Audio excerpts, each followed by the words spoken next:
Video 2. The Perception Aggregate and the Mind Base. Opening. Namo Avatamsaka Sutra.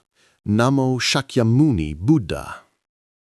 My dear children, in the previous video, I told you about the form and feeling aggregates, the senses contacting objects and feelings of joy and sorrow arising. Today, we will continue to study the perception aggregate and see clearly how the first three aggregates, form, feeling, and perception, cooperate to create an entire life of ignorance. After that, I will guide you into the mind base, the subtle knowing of the self, so you can see why many people stop there and cannot yet reach ultimate liberation. Part 4. Form, feeling, and perception together create an ignorant life.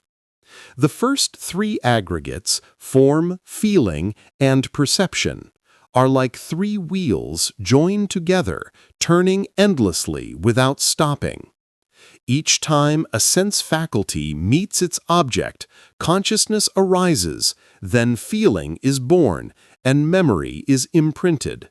This whole stream falls into the storehouse consciousness, alaya vijnana. Perception then pulls those memories back, reshapes them, and projects them into countless illusory realms. Therefore, most of us do not live with reality, but with images in the mind, that is, living within the perception aggregate. Examples: hearing a word of criticism, sorrow and pain arise, feeling. A few days later, perception recalls that word and anger flares up again as if it had just been spoken. A child is praised, "You are very smart," rises joy, feeling. Later, the child remembers that praise, perception. Then perception creates the idea, "I must be smart, I must always be praised." This is the seed of ego clinging. In this way, the three aggregates create a chain of reactions. Sense contact, feeling arise, perception stores and projects, action follows, new karma is created, more bondage and suffering. Without mindfulness, we are only running after feelings and imaginations, laughing and crying at shadows. This is an ignorant life, the root of samsaric suffering. Part 5. The mind base, the subtle knowing of self. When practitioners become more mindful and step beyond the storms of feeling and perception, another level of knowing appears. This is the mind base. The mind base clearly knows, but does not strongly discriminate. It knows the eyes see, but no joy or sorrow arises.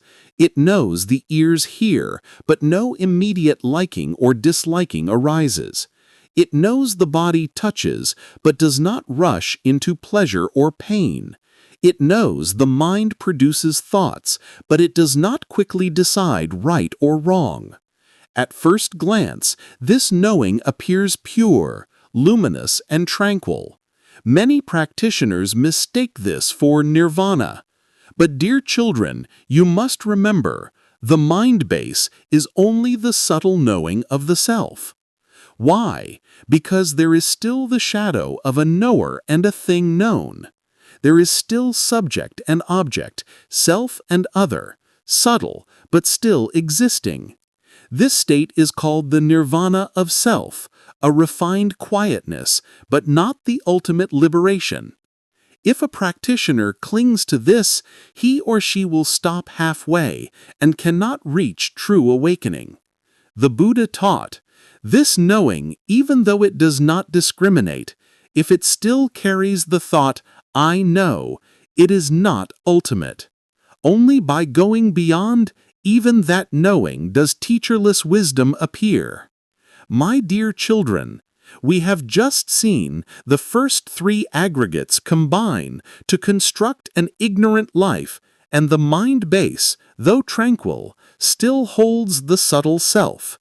In the next video, I will tell you how to go beyond the mind base so that teacherless wisdom appears, the light of no self, no dharma, which is nirvana itself in the present moment. Namo Sakyamuni, Buddha.